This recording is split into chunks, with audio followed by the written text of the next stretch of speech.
Hey, Sarah, Metal Theologian. So I'm trying to decide what I think of this record. This is like some real, like, merciful metal shit.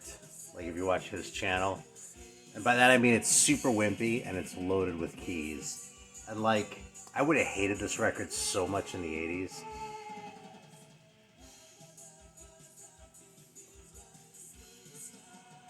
I don't think I would have tolerated more than, like, 20 or 30 seconds of this. But I kind of like some of the hooks, man. Here's the record, alright? Like, it looks super, like, cool and underground, you know? There is a red flag here because it's a plural name, right? Witch Hunter is a metal name. Witch Hunters is a punk name, you know? Or something else. It's not metal, right? Cry for the Moon. But, you know, it looks promising. And they look like wieners. But they're Italian. And Italian bands always look like wieners, even when they're, like, really heavy and shit. So that's not, like, them looking like weenies isn't a deal breaker for an Italian metal record. Now, this guy's kind of pushing it with the vest and shit, but still.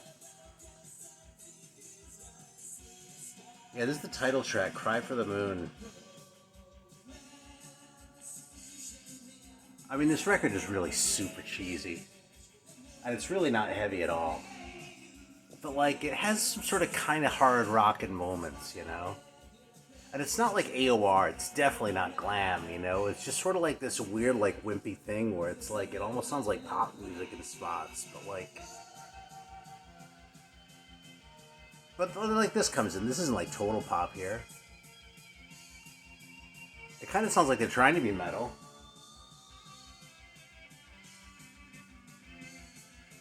Yeah, I'm a little confused by this record, honestly, but I've been playing it a few times, you know, and I've always said that I appreciate when a record challenges me, you know, and this one definitely kind of challenges me, you know. Like, it makes me question my life choices. No, that's just a joke. I can definitely live with myself, even if I decide this Witch Hunters record is a complete pile of shit. But I don't know, man. It kind of makes me smile, is the thing, you know?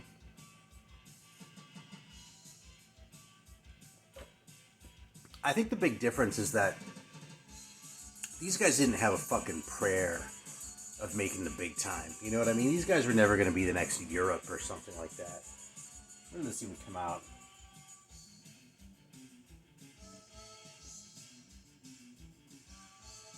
Yeah, I don't see it on the label.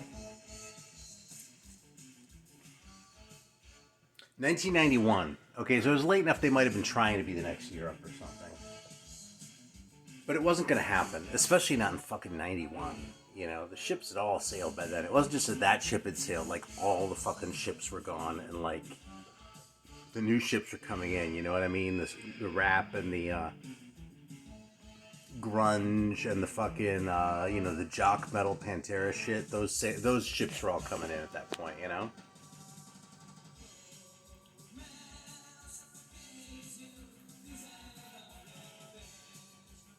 I don't know, man, they do so much wrong. But there's something about this record that still kind of appeals to me, you know? This is totally one where in 6 months I might pull it out and be like, what the fuck was I thinking and giving this record a fucking chance, you know? But, I don't know, I'm kind of liking it today. Yeah, I have a couple here that are sort of like this I've been trying to figure out. You know, I got a few, sale money, right? So, yeah, I was talking with that dude and he was like, yeah, you need more Spanish metal in your collections. And I was like, you know, you're kind of right. But a lot of Spanish bands are kind of mediocre. You know, I've never fallen in love with Spanish metal the way I have with, like, French metal and, you know, German metal, of course, right? Hell, Russian metal. You know what I mean? Russian metal has a sound that I can totally get behind, generally speaking. This is another Spanish one that I'm really still kind of assessing. They're called Thor. It's funny, I have another band, there's another band called Thor from, I want to say Argentina. So it's like, of course there's more than one band called Thor, right? There are several bands called Thor, but there are at least two that were singing in Spanish, too. So, I don't know. That sounds so cheesy. Maybe they were trying to be Asia or something like that. I don't know, man. See, Thor doesn't exactly look really tough either, but this is a pretty decent metal record. I mean, this one hasn't really sunk in for me yet, you know? Like, to the point where I'm sort of loath to talk about it, you know? It's not as corny as this other one here. Yeah, these actually both came out on this Demons record label. They've been doing some interesting Spanish shit. They're not exactly prolific, but when they put stuff out, it's kind of worth, you know, noting, you know? And this Oracle one is one that I've been curious about for a while. These guys are actually from Gibraltar. I guess the record came out in Spain or something like that, so, I mean, it makes sense given, like, the geography of it and shit, but, that still sort of leaves you wondering if this is actually a Spanish or an English record, you know? It sounds a lot more Spanish to me. But, and this one is really pretty wimpy, too. I mean, I kind of like it anyway, you know? It's probably about as wimpy as Witch Hunters, you know? Maybe even a little bit more wimpy. But not as like, lost and kind of forlorn the way this Witch Hunters record sounds, you know? Anyway. Yeah, so I think essentially the Demon Records label. The roster definitely isn't as strong as the Devil's records, but I'll bet the Demons guys would probably tell you that themselves.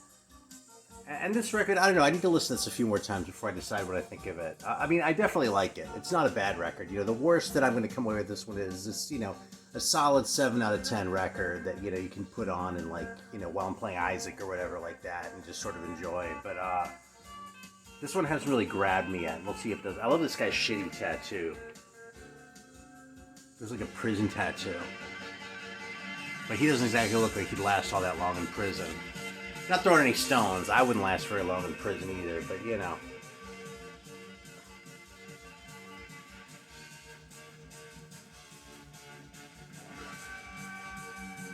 Yeah, I kind of like this, man. I got a little bit of housekeeping too. I was responding to a comment the other day. Someone left a comment on my French metal video, and I'm spacing the guy's name, but I would know it. But I was talking about we're talking about French bands, right?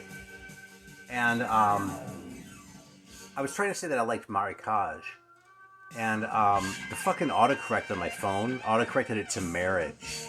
Okay, so I was talking about this record right here, just sort of to clear the air on that.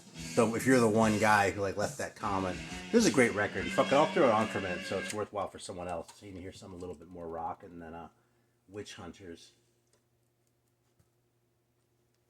But it, like I said, it auto-corrected to Marriage. And I think Marriage, it's hard to think of a shittier band name than that.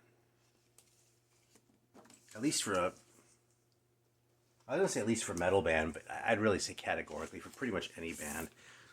There's really no way in hell I would give the time of day to a band called Marriage.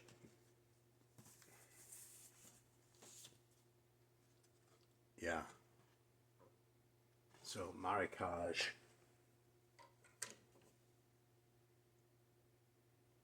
I think this plays at 33. I guess we'll find out in a second. This one rocks. So these guys are like... These guys are what I feel like other people hear when they're hearing Volcan. You know, the Rock and Roll Secours record, which is really good. Sort of like the French Motorhead a little bit. But I just think these guys have better songs.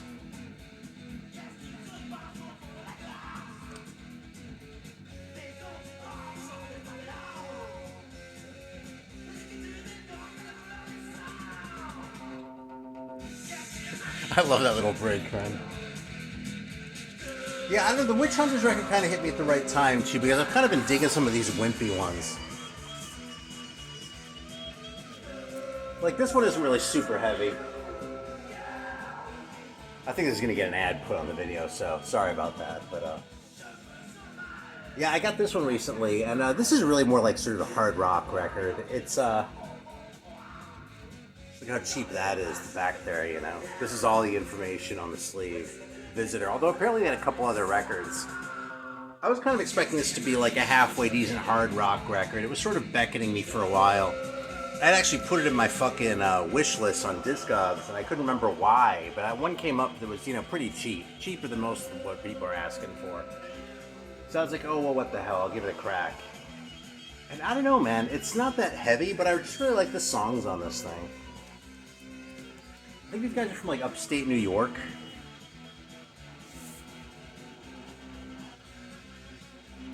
They recorded it in Massachusetts, but I'm still pretty sure these guys are from New York. And this is 82.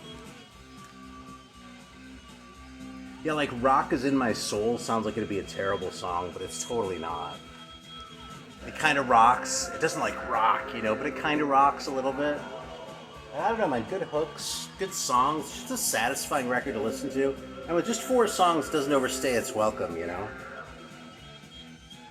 I can do without the corny title, 4x5, presumably because there were 5 people in the band. There are 4 songs on the EP. That kind of makes me gag a little bit. But you know something, man? I'm down with Visitor, and I might actually try and find one of their other records, too.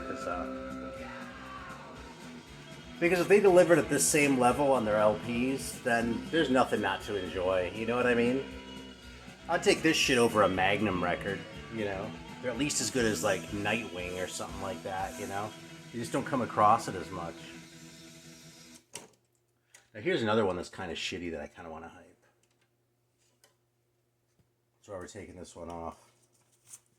Yeah, here's another one, actually. I just discovered this one recently. Actually, because of the Colosseum forum. And this is actually really funny. When I was on Metallurgy, the Heavy Metallurgy, which I'm sure you're all watching on Friday nights. Not this past Friday, but the Friday before. I was on with Alan and Dan from the Colosseum website, which I've hyped many times on this channel. If you're watching this, you probably know it. But if not, get your ass over there. 'Cause that's where I find out about a lot of this shit. Or better yet, don't go over there till I have literally all the records on there, because I don't need the extra competition on some of this shit. And that corny label on this record. Fucking tomato paste. But this is a record called Triple Cross. And what's funny is, I sent away for this because Dan had written this one up. He'd written a review of it. And on the thing, I said, "Oh yeah, you know, I just recently got one at, you know, Dan's suggestion," and I held it up, and he was like, "I didn't suggest that one. I wrote about it." I was like, "Okay, man, you're absolved." But that's actually the point. Is he wrote about it and talked about it, sort of why he actually didn't say it was shitty. I don't think, but like he kind of the reasons he kind of didn't like it made me feel like I would probably get a kick out of it. And you know something? I totally did. I actually kind of love this record. And like, it sort of feels like, there are 4 songs on this. And it sort of feels like the band made 2 singles. And they put the A side and the B side of each single, like on one single on each side of the record. Because on both, like the first song seems like the song they were like committed to, the one they actually wrote. And the second song is kind of like the little throwaway.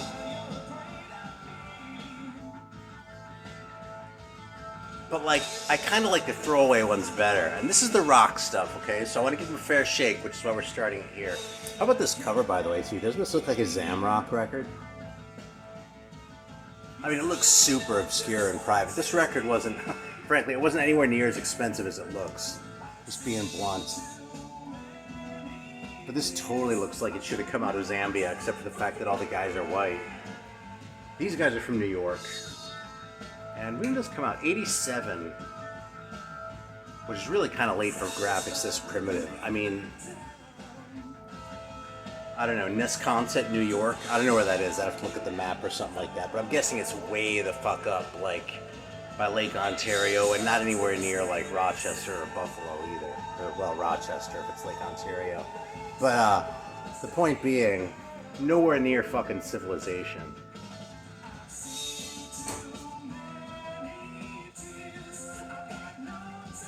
Yeah, and this one, it's really kind of the keys that make this stand out. I mean, that's not a bad guitar sound. Like, I kind of like that kind of sort of semi-sloppy solo.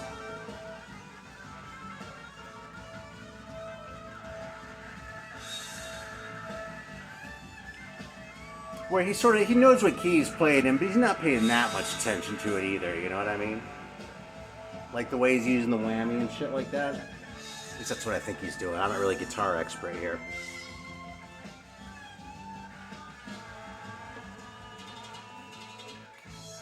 But like this song kind of rocks, right? It's not like super heavy, but it's like a respectable hard rock song, right? I'm gonna bump it ahead to what I hypothesized was the B-side of the intended single.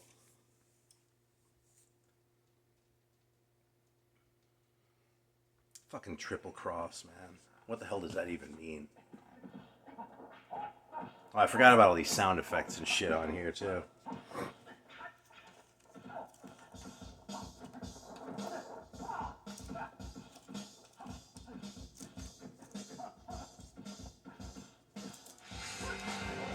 Okay, that's...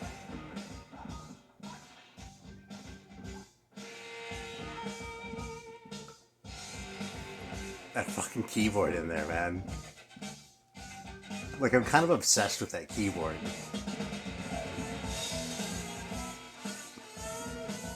It's saying to me how it sounds a little bit throwaway.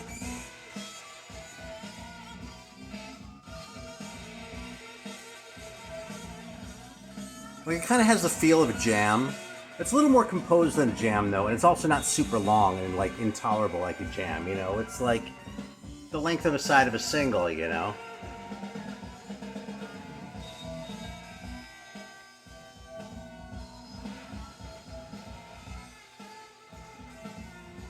It's pretty cool soloing over it, but I'm so hung up on that fucking keyboard that I don't even notice the guitar.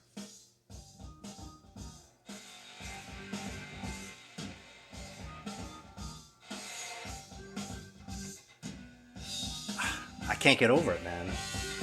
And like the second side is like this too. Like the first song, yeah, like the real songs are No Time for Fear and All Hands on Fire, whatever the hell that means, right? And then the bullshit songs are Skip It and Mirrors. So this is Skip It, you know, so I'm gonna put on Mirrors for a sec too, just because. This is what you get when you watch the Metal Theologian channel. I'm gonna skip over the good song and go to the bullshit song on the record. That's what we do around here. Because the good song is just a good song, right? But the bullshit song is fascinating. So this is Mirrors. Let's sample this for a minute.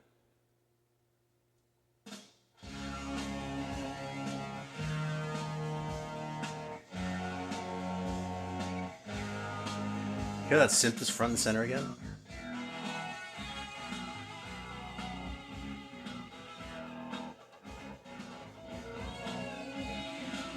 It kind of reminds me of like Wicked Witch or something like that.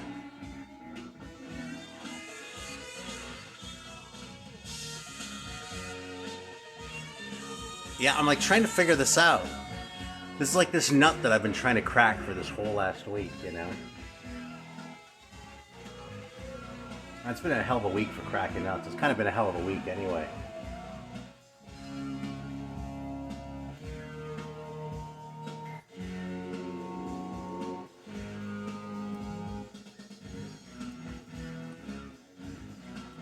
Let's see if I've shown anything yet that literally anyone has heard of before.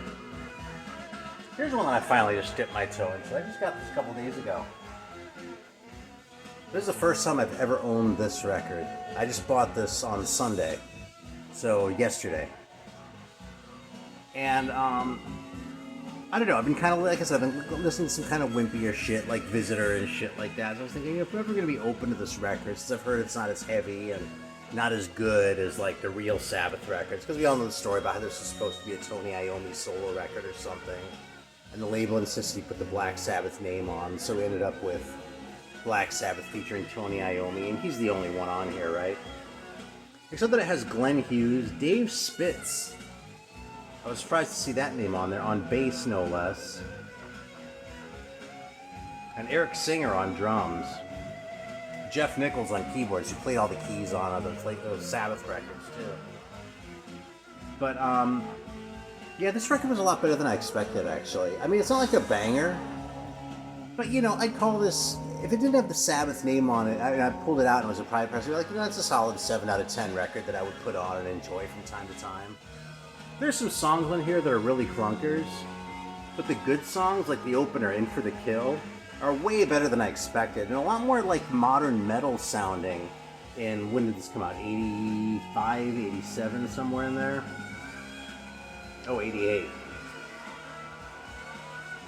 It actually sounds a lot more like just like a real metal record than just about anything that Sabbath did like in the early days or anything. You know, I mean, this sounds way more like a quote unquote heavy metal record than the Master of Reality did. Say, even though Master of Reality is a much better record. You know, a lot of that's just the times changing. This sounds like the 80s metal, you know what I mean? And Master of Reality is like what metal was like in 71 or whenever it was that came out, right?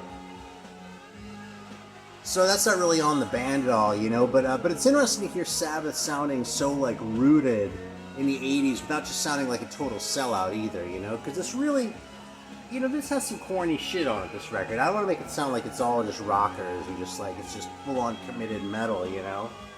But there's nothing on here. There's no Every Rose Has Its Thorn on this record either, though. You know what I'm saying? There's no Sweet Child of Mine on this record. You know, it sounds like he was trying to play, an 80s metal record and did a pretty decent job, you know. It's not as good as Born Again. But it also doesn't really have that old-timey sort of feel to it that Born Again still does, even though it was after. You know what I mean? Because like those Dio records, even though Dio made them sound a lot newer than the early 70s ones with Ozzy did, right? They sounded a lot more sort of rooted in the early 80s, but they didn't sound ahead of their time, you know?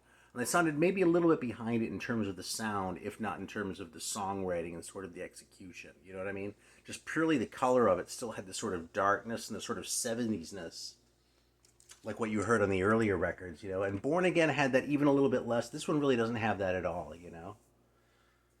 So, credit where it's due. It's all, I've gone, I don't know, the record came out in 88, so what, 35 years without ever listening to Seven Star all the way through. And my expectations were low, but it definitely exceeded my expectations. It was kind of a pleasant surprise.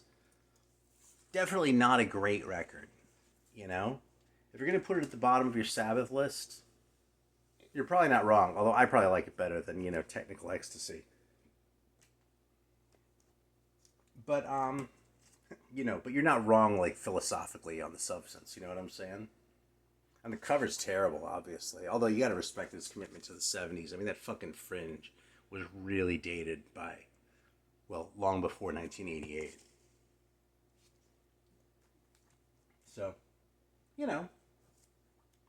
credit where it's due, man. I think I'll throw on that Visitor record for a minute because I feel like hearing it now that I've been hyping it.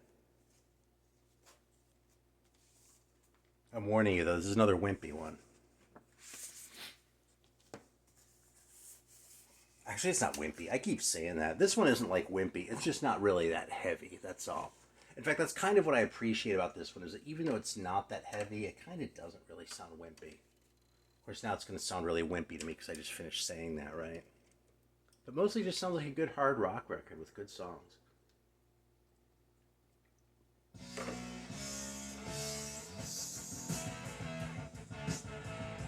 That's a decent riff. It's not going to change your life.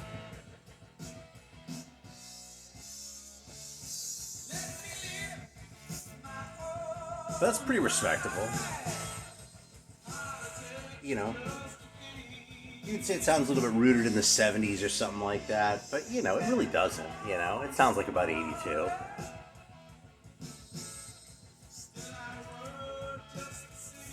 So yeah, no Shaded Visitor. So what else have I been listening to? Last week was kind of a difficult week for reasons, okay? Not going into that here.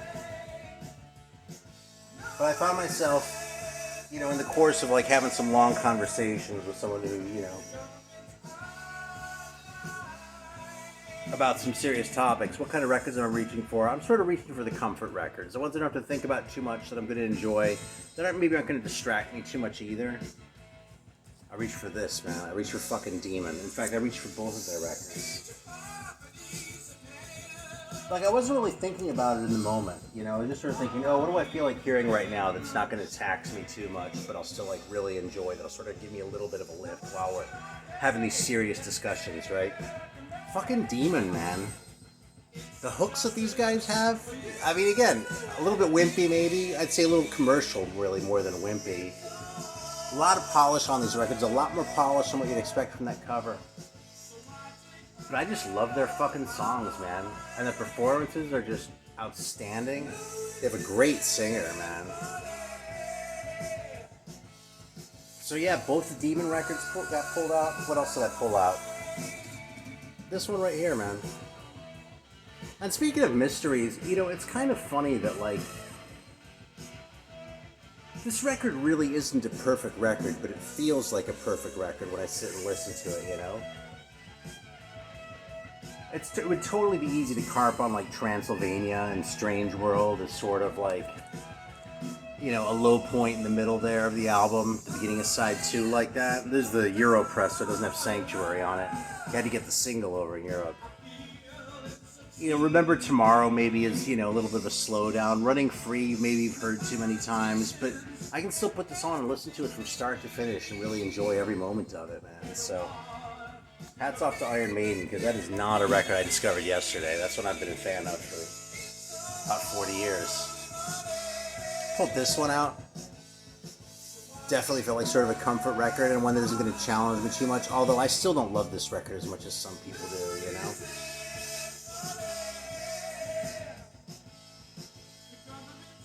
Still, there's some really good songs on here, man. Angel of Death, Gorgon, White Witch, Confused. I held the lead track. I mean, all the songs are good on this, really. It's just not as good as their singles were, so...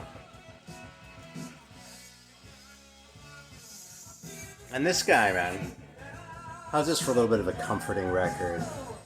Fucking classic Holocaust record. If you've been watching one of my videos for 26 minutes, you probably know this record, but this is it. I'm one of the people who got this record, found this for $2 at a record store when I was still in high school, and couldn't believe I found an original version of the Small Hours. Then I spent the next 10 years trying to find the studio version of it, and then found out there wasn't one. So the joke was on me. Great record, though, man. Holocaust was such a great band, man. I'm really sort of like a comfort food type of band, you know, sort of meat and potatoes, warm. I mean, maybe not the warmest sound, but sort of, you know, just real sort of personal songwriting, you know what I mean? It's like songs your friend wrote for you, you know what I mean? Your friend who maybe isn't the smartest, but writes really good songs. But he's not so dumb that you can't stand being around him or anything like that either, you know. And he's not an asshole, you know. He's just cool, and you're like, he's like brings over his new demo, and you're like, yeah, man, let me hear that, and not like, oh shit, I have to like pretend to like this demo now. You know what I mean? That's what Holocaust sounds like. I love this record, man. It's a good riff too, isn't it? This isn't bad at all. Fucking Visitor. Oh, I got this too, so I want to try to sample it on YouTube, and I couldn't find it at all, so this might be your only chance to hear this fucking EP. I'll watch someone upload it now. In 3 years, I'll get a comment on this video. I'll be like, hey man, I just found this all over YouTube. What the fuck? Talking shit about their obscurity?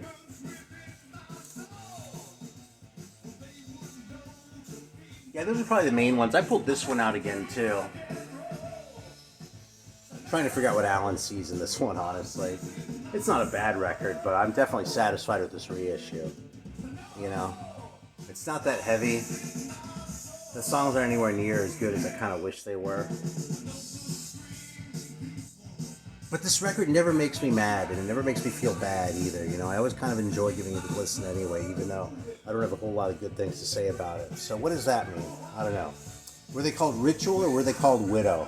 I don't know. They claim they were called Ritual, but the original album didn't say Ritual anywhere on it. So I wonder if the guy like called the band Widow and then later on changed his mind and decided to tell us it was actually, oh, the band was called Ritual all along. The printer fucked it up. You know how these stories go. Alright, well that's probably all I've got for today, man. It's been about a half hour anyway. I want to take your whole day up, so. Yeah, just a little bit of this, a little bit of that. Nothing too heavy. Nothing too wimpy either, except maybe Witch Hunters. But, yeah. Maybe I'll get some more decisive opinions next time, you know? Anyway. Sometimes I have to, like, make these videos just to figure out what I think of a fucking record, right? So thanks for coming along for the ride, and thanks for watching. I always appreciate it.